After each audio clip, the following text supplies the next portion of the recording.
welcome to Layback with Betfair. Joined by the A-team, we're back.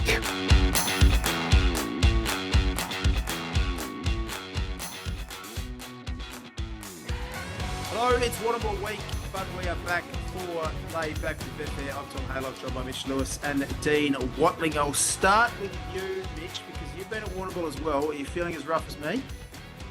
Morning, Tom. No, I've pulled up all right. I think I found a secret. I just said to you off air as well. I might have nailed it, and it might be one that I might have to recommend next year. I spent the morning yesterday in the little hot springs there, and I feel fresh as a daisy. So it might be a little trick there for some players going forwards. But no, I feel great.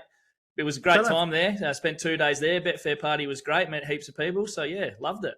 You missed out, Dean. I don't know if the hot springs is on the backboard or the lay-bin there. What are your thoughts, Dean? Yeah, maybe it's just age. It pulls up a little bit better. Mitchy's a bit younger than you, Tommy, so maybe he's just, I don't know, a little bit fresher. But no, I don't mind that. Swim, a bit of saltwater therapy after a couple of drinks is always the best. So a bit jealous. I really do want to get down to Warrnambool. We've got Wagga Carnival, obviously, as well, but I'm not really jealous of you two down there. It looks a great weekend or great week. I don't know if you'd be able to handle it, Dean, to be fair. You're a bit of a fair weather kind of bloke, but cold weather and a couple of nights on the sauce. I don't think you'd be able to. You'd be no vest as well either. We wouldn't let you have a vest. You wouldn't be seen dead in one. Correct. I'd have the puffer jacket out. Don't you stress. It was a fantastic event on Tuesday night at Warrnambool for the Betfair function. Great to see everyone. So if anyone's watching that was there, thanks for coming. Let's get to the lay-bin, and I'll let you go first, Dino.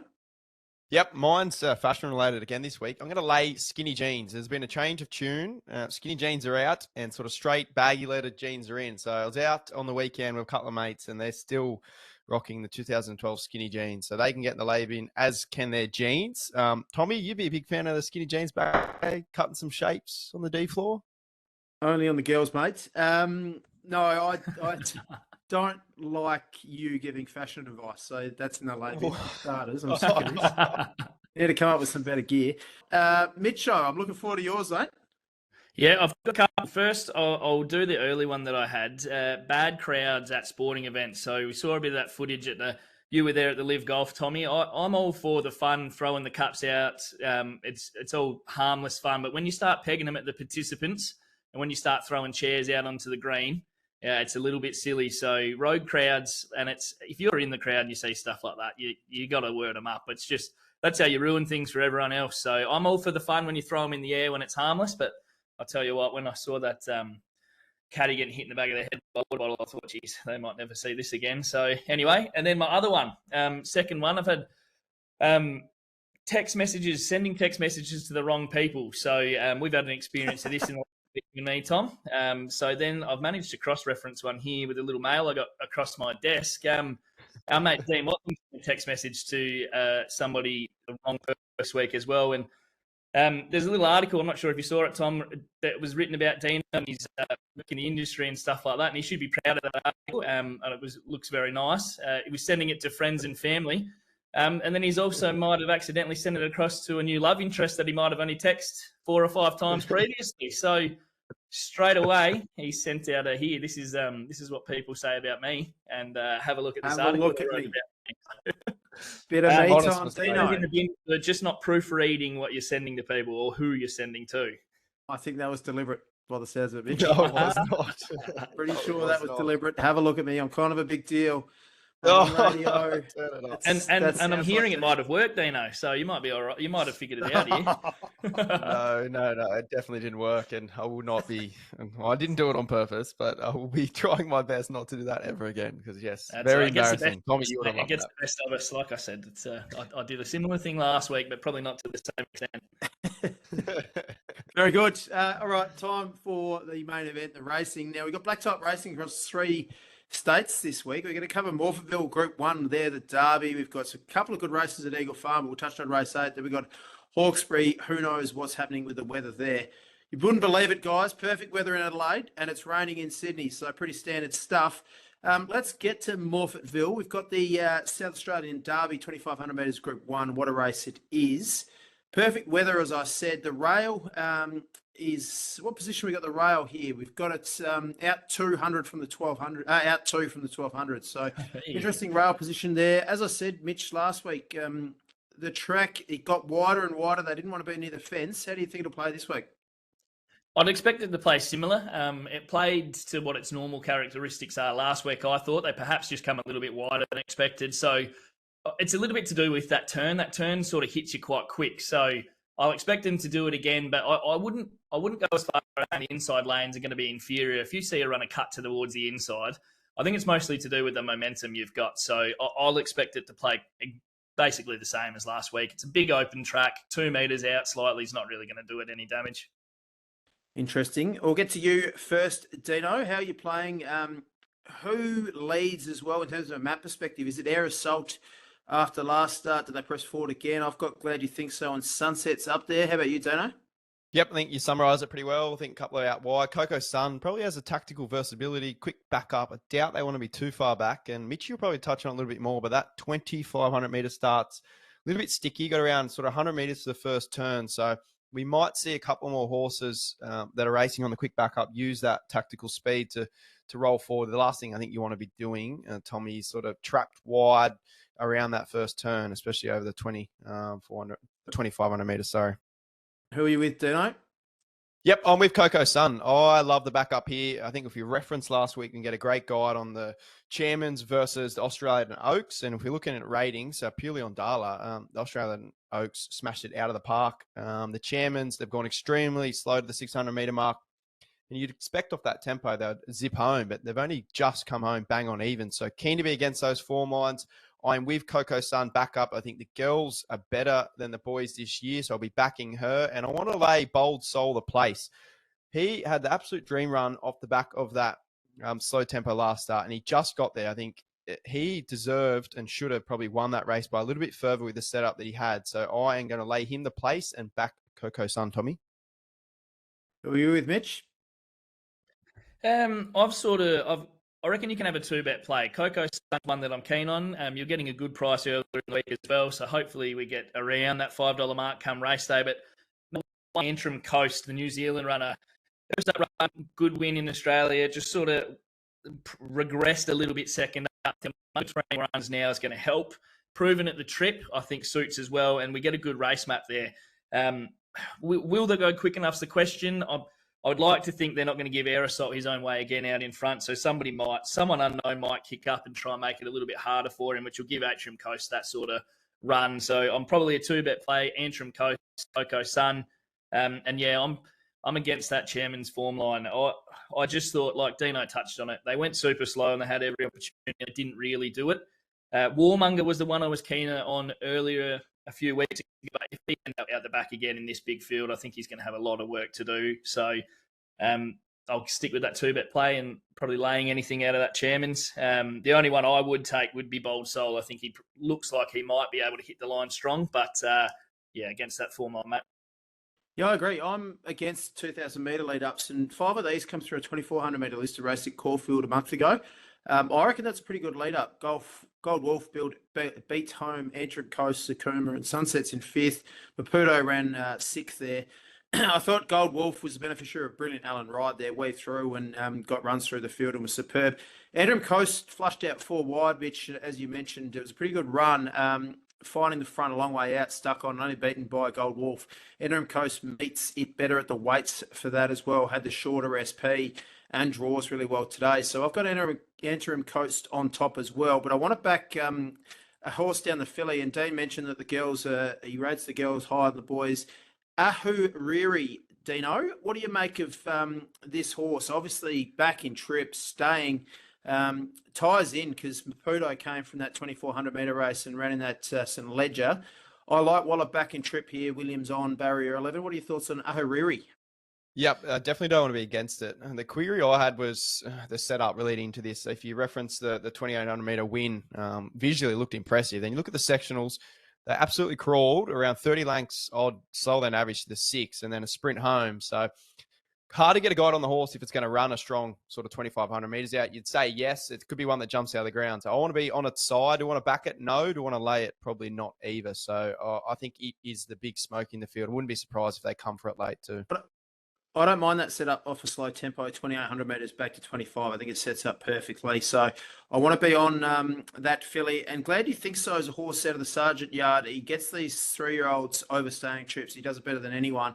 Just brings completely different form through the ATC Derby and is a big price. I think Shin can roll forward. He gets these horses out of the barrier really well. So I'm backing Tommy 3-play. Ahariri, glad you think so as my main results. And I don't want to lose Eventurim Coast, who I've got on top there as well. So 16, 1 and 6 for me. We'll move on unless there's any further comments on that race, guys. No, I'm happy. All good for me. Very good. We'll move on to the Victory Stakes. Head to Eagle Farm. The rail out 7 metres. A few showers forecast. Pretty typical for Queensland weather at this time of year. Great race day, and it's obviously heating up with the carnival starting shortly. But the Victory Stakes looks a main lead up for the Doomben 10,000. Last year's winner, Rothfire, went on to run third in the Kingsford Smith. It's a good race this year. Small field, but a select field and a tactical race. Firstly, the track, it's an interesting one at Eagle Farm, and I don't expect you two to have a great guide, but I was speaking to Gibbo during the week, and I know he's spoken to a couple of people up in Queensland. The track's doing some funny things at the moment, and we'll see how we go. It might be off fence coming wide there. We'll head to race 8, the Victory Stakes, as I mentioned, 1,200 metres. We'll start with you, Mitch. You got an opinion on the race? Yeah, look, it's probably one that I'm not really going to have a big bet on. I thought the one, though, that I'd sort of had over the odds was Antino. He's first up here. He's got a good record first up. I just thought for his price, he's going to be back slightly around midfield, having to run on. But I think with the horses like Prince of Boom and Front Page in the race, he probably gets that opportunity with enough speed. So I thought he was probably over the odds, but I'm probably not really going to be betting into the race. Dino? Yep, interesting race. I think the Galaxy's the form reference. Front Page and Uncommon James come through that. Uncommon James gets a 3-kilo weight swing on Front Page. That's probably why the market's gravitated that way. But just think there's enough juice in the price of Front Page here. SB last start was terrific, albeit the rain come. It doesn't handle that wet track. Good track, 1,200 metre setups, a massive tick. And just another little pointer. Matty Dale opted not to go to the Wagga Carnival and to send the horse up there. So that tells me that he probably wants to target the Doom 10,000, which just suggests the horse must be absolutely flying. If the rain does come, confidence does dint, and the 14 days between runs is the other slight knock. But $5, Tommy, I'm happy to be with Front Page over Uncommon James, who looks pretty short in this market. Yeah, tricky race. I think Petronius draws outside Front Page, looks a lot of speed on paper, and that's the key to the race, in my opinion. Prince of Boom as well. Dino can pour a bit of pressure. I think Golden Mile looks the map horse, but probably needs further. I'm with Uncommon James.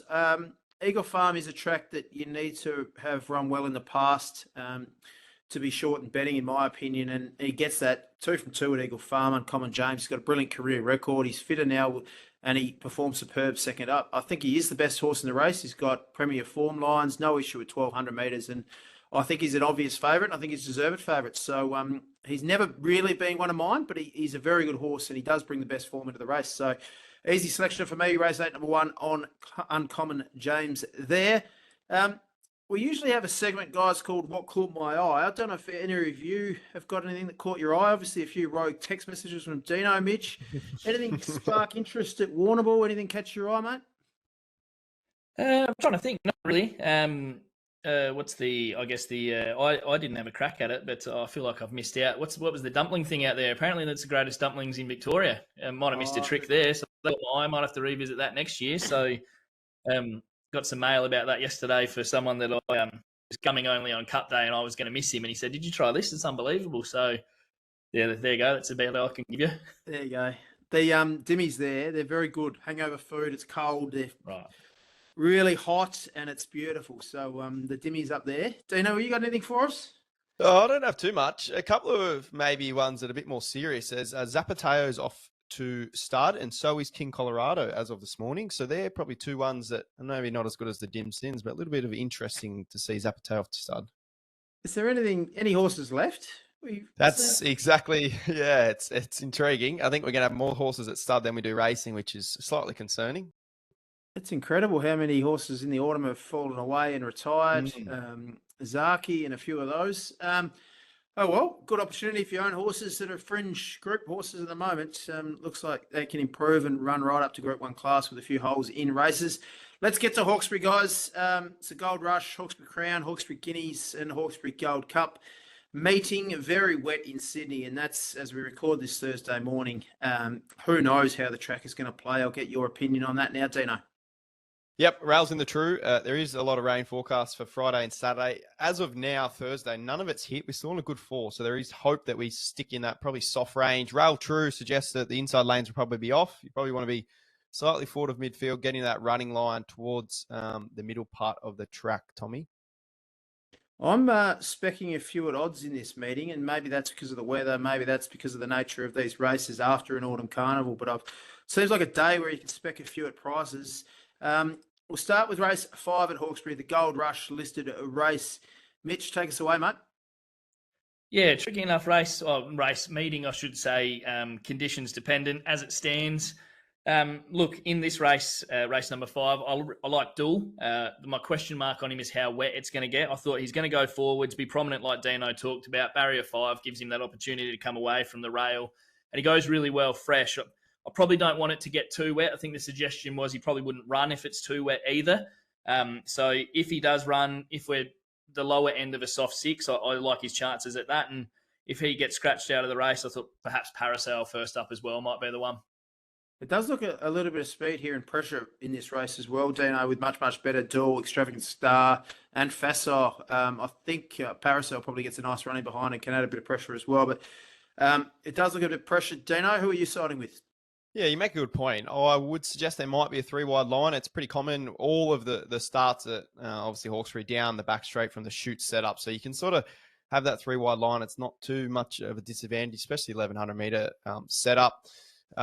If we had a good 4 and we're on Saturday, Parasail would be probably one of the bets of the program. She's a bomb fresh mare, terrific trials. Gate 3 is the only slight query in saying that with the inside there, suggesting it's going to be off, but Zachy Lloyd's in terrific form. So weather dependent, up to probably a soft 7. I'd be happy to back Parasail. And the one at big odds that I want to chime into is much better. Sarah Ryan's doing a terrific job. This horse draws out, can land in that 3-wide line. Trials have been terrific and fresh record is terrific as well. So little Tommy 2-bet play for me in race 5, fellas. The 4 Parasail and the 5 much better. Tommy? No one's mentioned a horse down the bottom here that I think the market will find. That's number 12, Facile. Real wet track type. Peak fitness back in trip and has a fitness edge over quite a few of these. Spacework first up on a heavy track. Cannonball on a heavy track. There's, as you mentioned, Parasail. There are a few of these. I think the market will come for number 12. So a big watch on Betfair. You could take that price and lay off later on Betfair. But any opinion on Facile? I think she's real wet track type.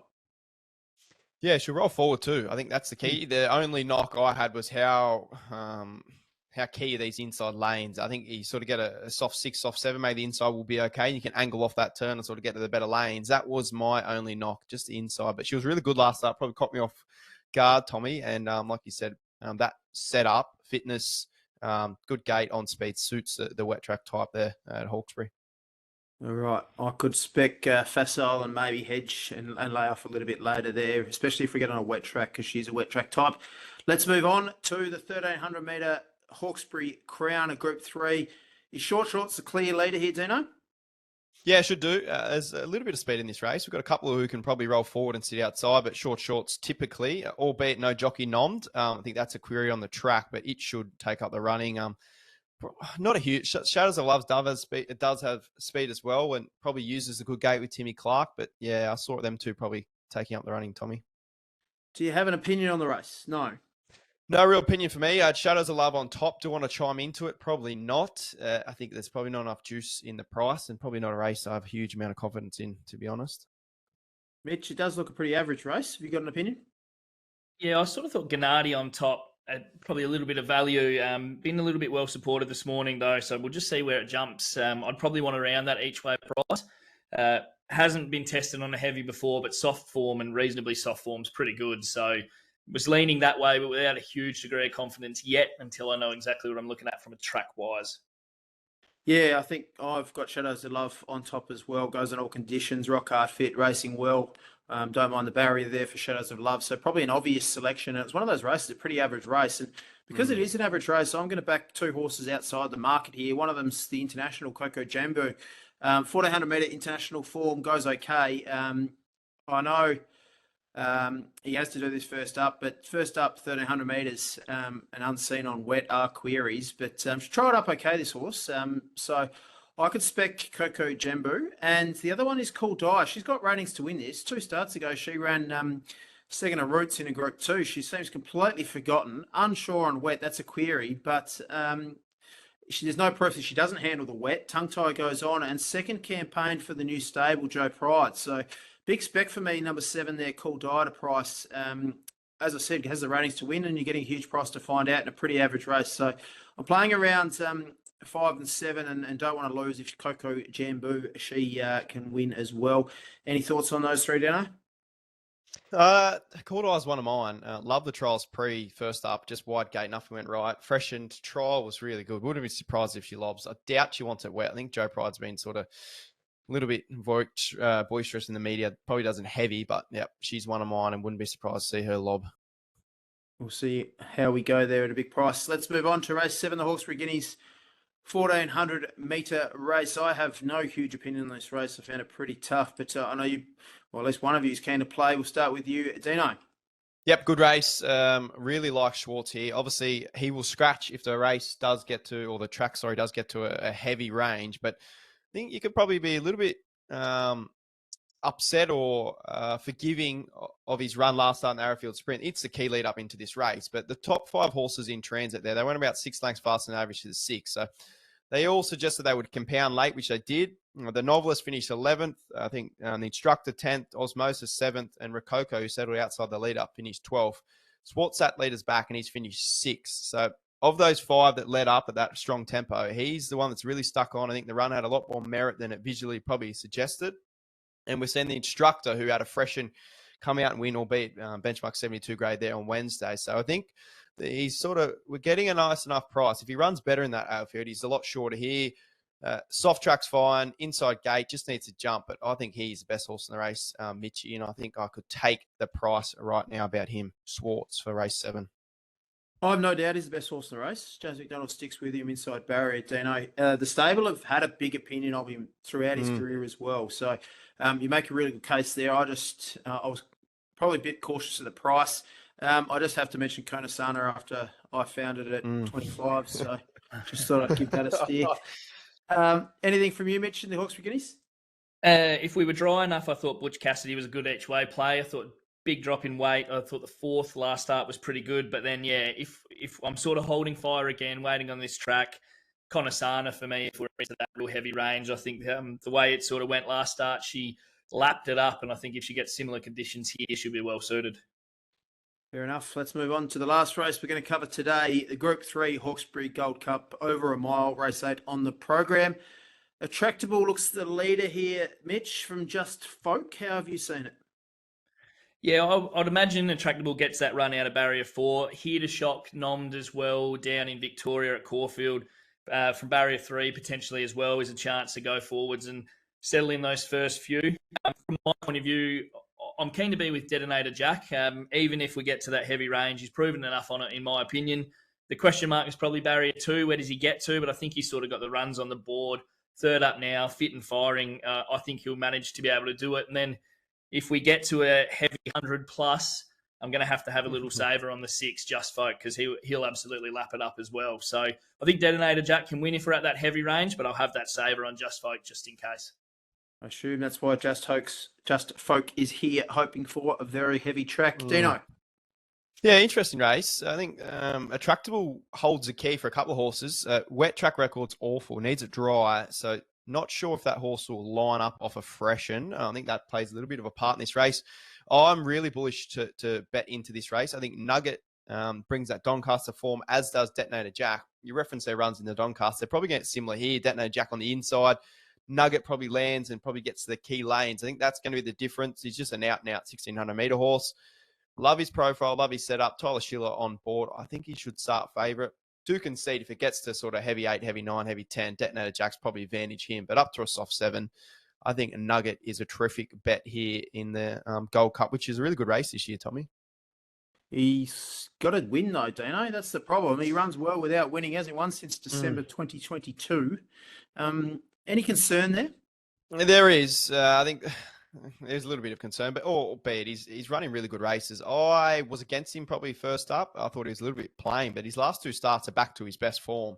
I know he's got to do it, but I think this is sort of that step and a half, or maybe half a step down from a Doncaster, which is probably his right level. So, yep, if he does win Saturday, it might be D-Day for him. Yeah, interesting. I want to spec, and I'll get your opinion on this horse. Number 15, Jojo Was a Man. Another spec at a massive price. A few of these, I think, come into this. Obviously, you mentioned the 2 off the Doncaster. This might be an afterthought for a few of these, where I think Jojo Was a Man might be here to run really well first up. Now, I ran 3rd in this race last year, so proven at the track. Ticks a lot of boxes. Loves the wet. Loved his 2 trials leading in. Jojo Was a Man. Big price for a horse that ticks a lot of boxes, and the synthetic hoof filler comes off as well. So I'm specking number 15, Jojo Was a Man, at a huge price here. Any thoughts, Dino? Yeah, don't be too stressed about the barrier. That's what I would say. No. Good speed. I think you get to the right part of the track. My concern is he a better 3rd up horse? Obviously, John Thompson's a terrific first up trainer, but he's always in the media suggesting this horse needs a couple of runs to get to his best. You do get a price to find out, though. Yep, big price there. All right, that's our races we are meant to cover on the program, done and dusted. Let's get to the lay streak, boys, and we'll start with you, Mitch. Yeah, so I'll head back to Morphettville. The one I'm keen to be against this week, race 6, number 7, Perfect. So one of my better ones today, Spirit of Camelot's in this race. I think she'll be mighty hard to beat. But then on top of that, you've got Perfect in the market as well. Barrier 12, that 1,600 metre start at Morphettville, you haven't got much of a long run in before you're sort of hitting that bend. So if we get caught out wide, you could be in a little bit of trouble there through that 1,600 metres. And 2 starts at the 1,600 metres, not placed in either of them. So while he's down right in the market, I'm happy to be against him. It's Morphettville race 6, number 7, Perfect there for Mitch. Dino? Yep, Eagle Farm race 6, number 7, Mashani Lily, 2-year-old race up there. Really, really strong race. This horse Taking on a Mashani. Yeah, I know. There's only one in the race too. So I think it's a little bit welcome to first grade set up here. Be like Tommy, you making ones on the weekend. I think you might be a little bit out of your depth. So Eagle Farm race 6. Race, yes. Yeah, very true. You coming to Wagga too, maybe. Race 6, number 7, Mashani Lily, too short. Keen to back against it. Fair enough. All right, so I don't have one this week. I've been too cast. I've been too busy. So I might send one in. We'll Put see yourself. how we go. Yeah, put myself. I already did that in the lay bin. Let's get to your best bets and best lays. We'll keep going, Dino, while you're on a roll. Yep, Morphettville race 6, number 10. Mitchie just mentioned it. Spirit of Camelot is my best down there. A couple up at Eagle Farm. Race 5, number 2, Inhibitions. Really well back last start, but that heavy track was no good. Dry track up there. Eagle Farm race 6, number 10, Madrina and the 6 Embassies. A 2-bet play to beat my lay of the day, which is Mashani Lily. And then to round out the program at Hawkesbury, race 10, number 9, Queen of the Mile. Huge odds here. Chili Philly's the favourite in that race, but I think that's just been hyped up off an okay win last start. So they're the bets that I want to have outside of the plays we've touched on. Tommy? Your first one was, you just cut up a bit, Morphettville race 6, number 10 there, Spirit of Camelot. Mitch? Yeah, so starting at Morphettville, wanted a bit of value here. I think we can forgive him for his last start run. Race 5, number 5, Pearl Adios. I think he can improve. Race 9, number 11, Lose Some, Win More for the Jolly team. Made its way into a series final here. I think it's a progressive type and won its heat quite convincingly. And then at Caulfield, I've got one there. I want to be getting north of $2. It's floating around that now, but I think it's a progressive horse, one to keep a close eye on. Race 2, number 1, Mallock, or Morlock, however you pronounce that one. And then at Hawkesbury, we're race 9, number 4, Kaboo. Even if we get to that heavy range, I think it'll be well suited on a wet track. Beautiful. Thanks for joining us, guys. Been a pleasure. Thank you, Tom. Easy, Before we go, loved it. Tommy, can I throw in a little late nom for the lay bin? Oh, here we go. This will be good. So Mitchie has a horse who's really keen on in race 4 at Morphettville, and he's done the whole program, and he's yet to mention it to us. So I just wanted to chime that in. Hold on. Let's be careful here. I'm thinking about the fact that I own it. So it's not a show that we give our owners tips. Do I think she's a very good winning chance? Yes, I think she'd be pretty hard to beat. It's race 4, number 8, Jazz Affair. But look, I'm not the type to sort of give a best bet out as my own horse because that's just asking for trouble, boys. Is it winning? That's all we need to know. I think she can win. Yeah, I think the way she's gone this prep, she's come back a new horse. The horse she's on the same line of betting as. She beat last start quite convincingly. So very she's bullish. floating at a pretty Mitch good Lewis price now. This is good. This is good. Well called out, Dino. Thanks for joining us, lads. Good luck to your horse, Mitcho, and have a great weekend. I'll just quickly go get that price now before it disappears. Back high, lay low. Thanks for joining us on Layback with Betfair.